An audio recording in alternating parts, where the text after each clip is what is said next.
as I mentioned, I went to grad school and I did my master's in computer science, right? So again, I did engineering roles, but I did pivot from engineering to customers where I joined as a product manager. So again, I listened to customers in my first job. I understood the value of the customers. Then I went back into coding and creating products, developing products for the customers, but never had that customer interaction directly, right? Always was told, here are the things that we are looking for, go develop these, right? But then when I, started progressing in my career, what got me excited was that customer interaction. And I said, how do I go back to the customer interaction? So that's when I pivoted from being a software engineer to being a product manager. So then I can listen to them directly. I can take their requirements and I can solve those problems for them.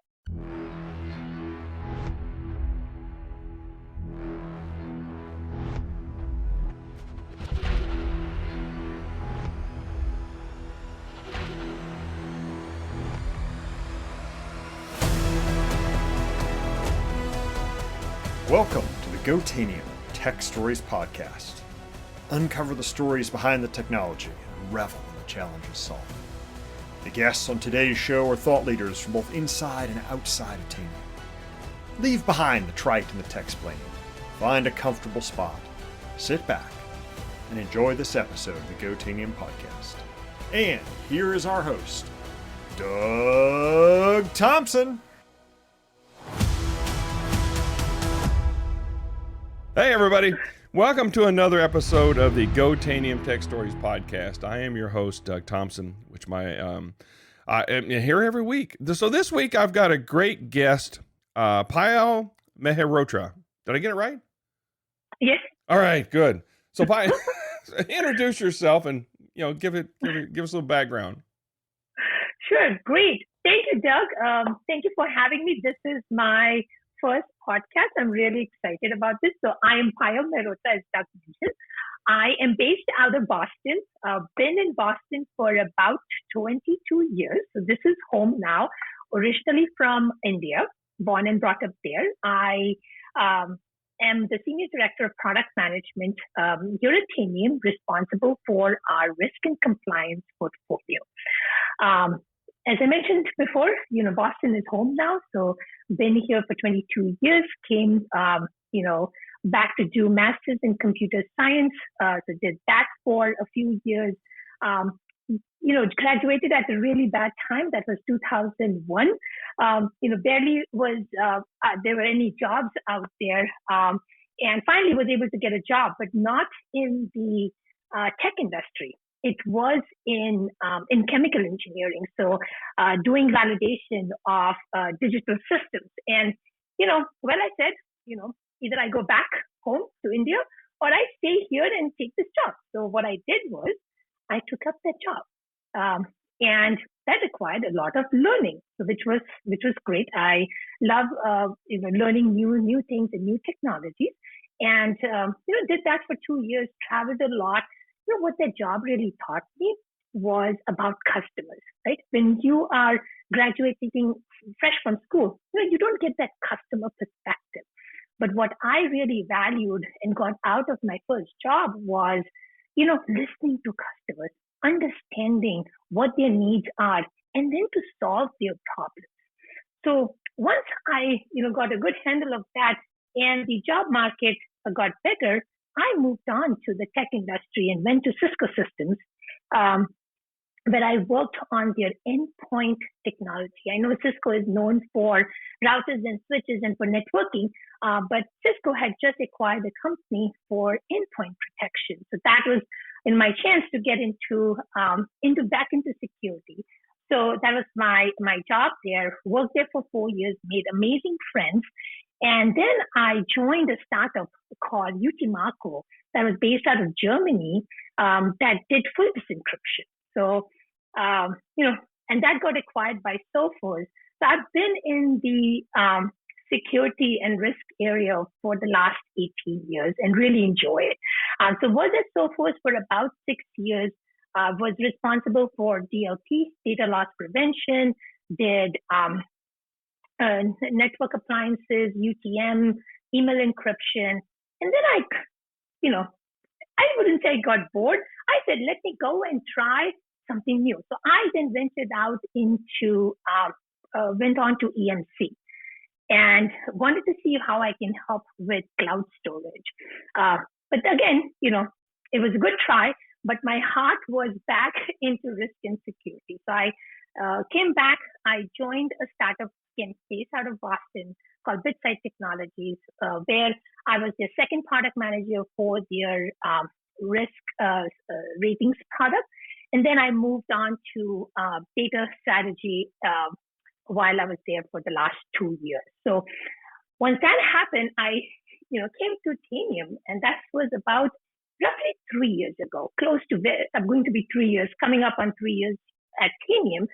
And the reason I joined Tanium is when I was at my previous company, as I mentioned, I was working on data strategy, like looking for good data so that we can predict things. We can tell customers what is going on in their environment. And I valued data a lot, right? It was extremely hard to find good data, then analyze that data and provide insights so that customers can then use those insights to be more secure, more compliant. So I had kind of that vision in mind. And when I heard about Tanium and heard their coverage of endpoint, I said, wow, Tanium has a lot of data, right? And in my next job, I could use that data to help customers make informed decisions, be more secure and more compliant. So that's the reason I came into Tanium, and I'm still here. Well, that's an amazing journey, and we all, when I took my first job out of school, when I first started the program, there were like 5 jobs for everybody that went into the program, and by the time I graduated, there were 5 people for every job. It was in the oil business, and there was a slump. So I learned, it's a funny journey how you get on, and as I look back, they were all pieces of something that happened for a reason that helps me make who I am today, right? And it sounds like you've done a lot of the same stuff with that, learning the different things, and sometimes taking tracks where it sounded interesting, but it ended up not being that, it didn't quite hit home. So you learn, more importantly, what you don't like to do, what doesn't give you energy, right? So sometimes we can learn that and take the opportunities. But you talked about, there's a couple things for the product manager type thing, and I've worked with a lot of them over my career, is that, the listening to the customer, because as a technical salesperson, I learned that the customers will tell me what they need if I'm only willing to listen, rather than trying to sell what I've got or trying to force what I think is right for them. Because I only have the outside view of what their issues are. And they have that inside, this is their life, this is the other thing, which is sort of the creation or the part of the story where you meet the hero. In this case, it's the customer or whatever. And if we listen to what they've done, what their life is, we can help them through the journey as they go on and do that. And it sounds like that's what your passion is as well. Yes, definitely. So I missed out a few things. So again, as I mentioned, I went to grad school and I did my master's in computer science, right? So again, I did engineering roles, but I did pivot from engineering to customers. And that happened right at my move going from Cisco to UT and so forth, where I joined as a product manager. So again, I was, I listened to customers in my first job. I understood the value of the customers. Then I went back into coding and creating products, developing products for the customers, but never had that customer interaction directly, right? Always was told, here are the things that we are looking for, go develop these, right? But then when I, started progressing in my career, what got me excited was that customer interaction. And I said, how do I go back to the customer interaction? So that's when I pivoted from being a software engineer to being a product manager. So then I can listen to them directly. I can take their requirements and I can solve those problems for them. Mm-hmm. No, it's a great pivot that you did with that. Again, listening to sort of yourself. So I have to ask, did your culture and your family and stuff sort of give you any passion for listening to the customer and stuff? I mean, how did that sort of play into, because we all have these outside forces which sort of give us our direction or what our passions and stuff are. I started it at an early age of telling stories. There's an example of when I was a senior in high school.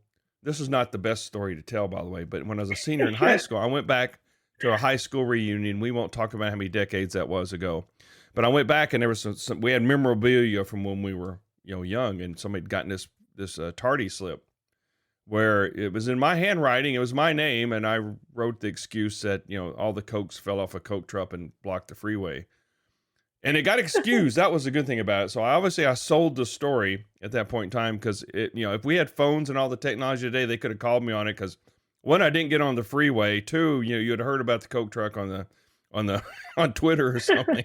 So anyway, my time. So that goes back, and that influenced me all throughout my career, is doing things with the customers, being able to tell stories. So is there something in your background that sort of led you to what, where your passions are and what you're really good at? Yeah, no, definitely. So, as I mentioned, I come originally from India. So, one of the key cultural things that have been taught to us, and we practice almost every day, is, I think it's in every culture: do your best, don't say no, right? Push yourself, listen to your elders, that's how we grew up. We grew up, listening to our elders, and never say no. So we always strive to get things done, even though we know it's going to be extremely hard. And I think that really helped me. Like, it is the listening, the understanding, and the drive to help, our customers, or whoever it is, help them succeed either in their role or wherever they are in their life. So I think that definitely helped. Well, that's outstanding, and I sort of so going on to now your current role, and you mentioned compliance and risk, sort of, or risk and compliance, however you want to call it. How are those related? And why do we sort of group them together? Sure, no, great question, Doug. So again, if you are not compliant, whether it is,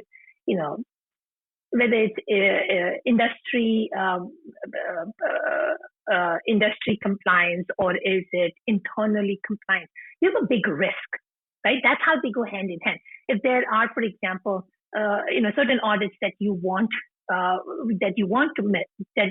to meet them, but again, if you don't meet them, there are certain risks associated, whether they are fines or whether you get breached, right? So that's where risk and compliance go hand in hand. If you're not compliant, your risk goes up, right? And if you're compliant, your risk goes down. So they actually go hand in hand. Yeah, I find that out in the field a lot, and a lot of them they understand what their risk is, but maybe they lack the will, or they don't know how to really address the compliance piece of it. And in certain industries, it's really hard, where everybody's an administrator. They have some freedom. Look at education, higher education, especially where it's, the openness and collaboration and stuff. It doesn't it makes compliance in a lot of ways hard. Very hard. Agree. Exactly. And yeah. so they don't, they accept that amount of risk, which to me is now coming back to realizing we can't accept that amount of risk. Right. Totally agree with you. And, again, knowing the gaps are really important, right? So that's where risk really helps in, right? And that is, data driven. It's data driven, knowing where the gaps are, and then you can address those gaps to be more compliant, right? Those two, go hand in hand. And I have to say, data is very, very critical. I know I said it in a few minutes ago, right? Knowing your environment, or knowing anything, like whether it's in your personal life or corporate life, right? Any decisions that you're making, you want to make a good decision, right?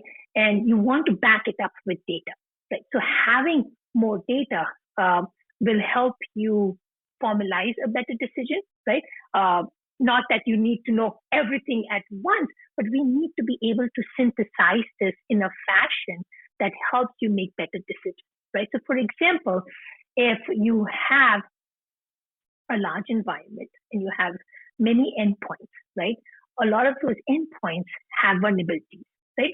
Every day in the news, we hear about new vulnerabilities popping up. Just in the last days or so, we heard about Spring Shell, right? All of these will obviously keep coming up. How do you know which endpoints to target first, right? And which endpoints have the most risk? And that's where data is so critical, so that you can know, okay, who are the users of that particular endpoint? Does it have antivirus running, right?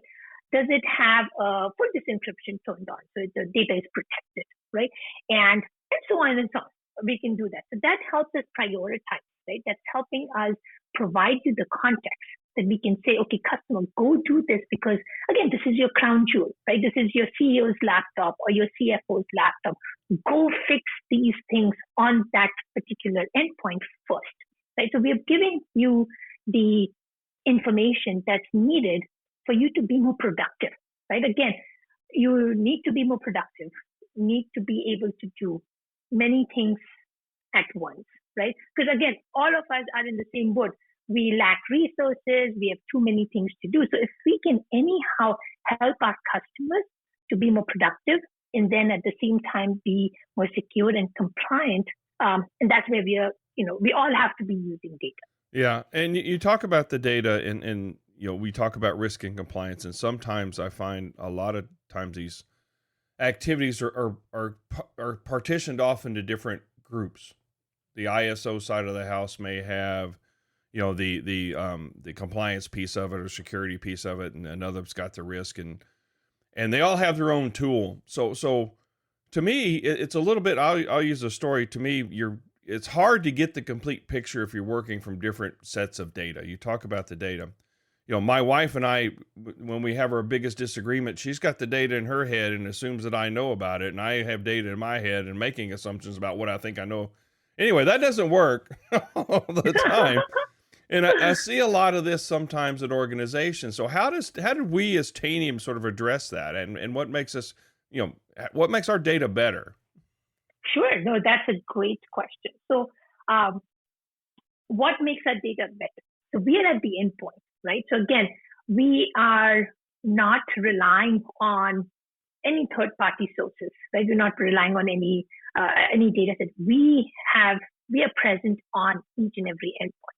And we can see what's happening. We are monitoring the health and all the activities that are happening. So actually I would say we, Tanium, have access to gold mine of data. And that's where we can use that data to be more proactive. You brought up the great question that, and you were alluding to, customers might have different point products, right? Or best of breed products that they're using to perform various actions.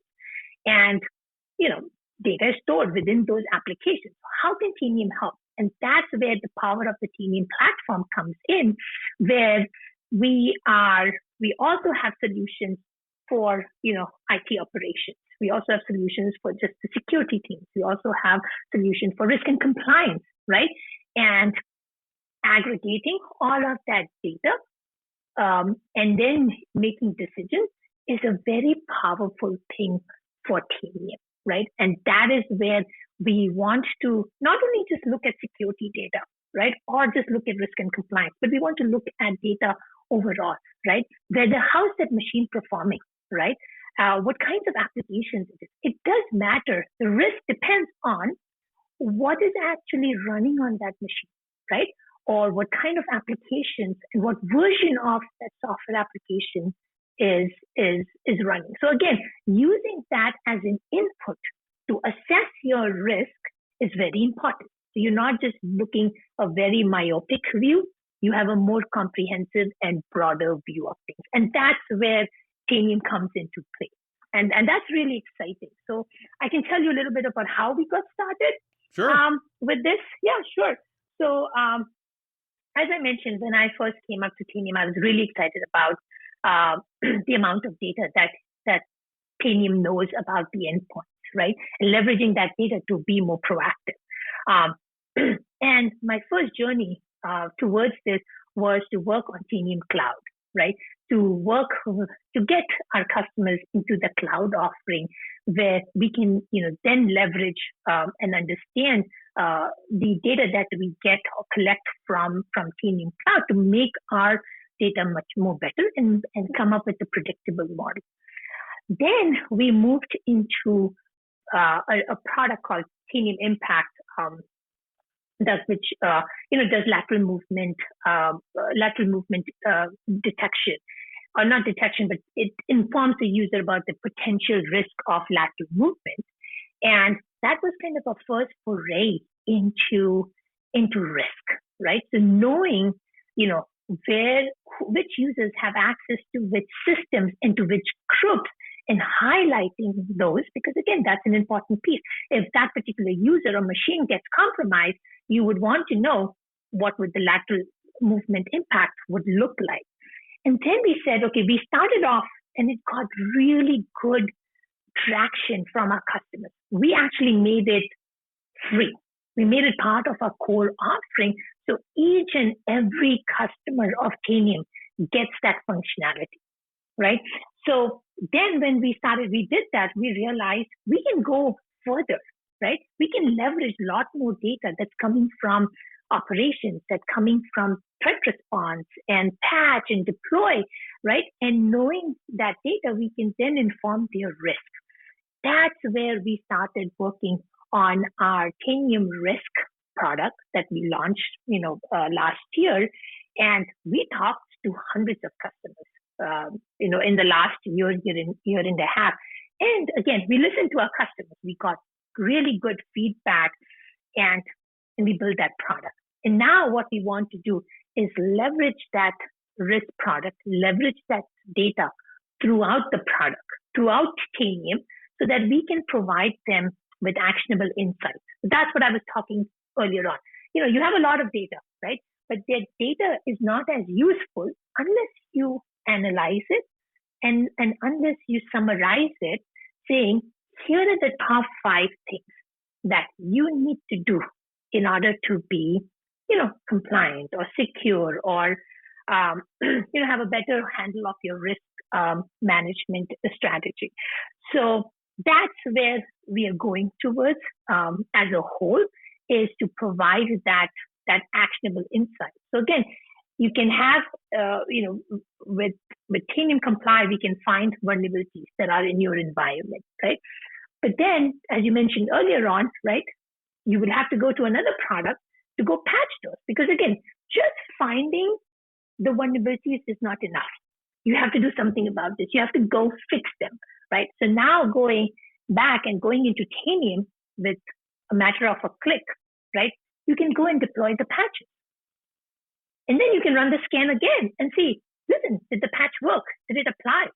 Am I still vulnerable, right? So then you can go do that, and that helps bring your risk down, because now you're patching. You're patching more often. You're not then relying on, another product, another team to go fix this, and then it sits in their queue, right? And not sure when that will take place. So again, that's the power of the Tanium platform. I know you're seeing I'm getting a bit excited about this. I'm really excited about the technology and where we are heading into. Well, no, I love talking to people that are excited about what they do. That's an important thing, because to me that tells me they see that at the end of the day there's a value to me to doing that, and there's some things that can make my life better. And so I like talking to customers too. The roles where I've struggled have been roles where I wasn't out in front of the customer in my life. So I like you, I'm sort of at the tip of the spear, and I've brought you into a couple conversations and stuff in the past. And it's about sharing that vision of where we're going. And it's nice to know that we just didn't come up with but this is what we consider risk, and you're just gonna have to live with it, right? We base ours off standards and feedback from the customers of how to do it, and knowing that it is a journey, it's an iteration that comes on. Because you're right, there is tons of I don't think anybody has a shortage of data. The problem they have is, how do we get this down to where it's usable, and it's, because the one team could parse the data and come up with one conclusion, And the other team, whether I don't agree, again, it's like my wife and I, we both sort of have our mindset, made decisions based off the data that we have. And it's not necessarily transparent to everybody else. And we can't make timely decisions and things like that. So I think that's where people like you on your team, the passion that you have about fixing these problems and realizing it's a constantly moving target, because the bad guys, they find inventive new ways to exploit. As you said, we just had I think the Linux exploit of the month that we have anymore. So that's great. And you sound just really like you found your rhythm and what you were meant to do. Yes. Yes, I'm really excited about the road to come. There's so many things that we could do with data, and we are doing with data, providing the insights, helping them, fix problems. I mean, that's really important, right? And then reporting back. A big piece of risk and compliance also goes back to reporting, right? Whether it's reporting to the auditors, or it's reporting to the compliance team, or it is reporting to the exec and the board, right? A lot of these data elements are used for reporting, right? And these are used for understanding how your posture is doing or performing over time, what kind of products that you want to invest in, or areas that you want to invest in. So again, we can leverage a lot of this to make informed decisions. And an informed decision in my many years is the best one. It's not always right, but at least it's usually the best one based off it doesn't always necessarily work out, but it's great. Well, Payal, thanks again for sharing your passion, your journey. Your parents would be very proud of what you've done and coming along. Now, is it clam chowder? Is it? No, we won't even go into that. Me from Boston, but thanks a lot. That's a New England thing. That's a New England thing, right? There we go. Well, thanks a lot. Take care. Bye, Doug. Bye. Until next time, go Tanium. Want more Go Tanium content? We also have shows on YouTube and Twitch to help you solve your IT challenges and go farther with Tanium. You can find links to all of our content by visiting community.tanium.com and clicking Go Tanium series at the top of the page.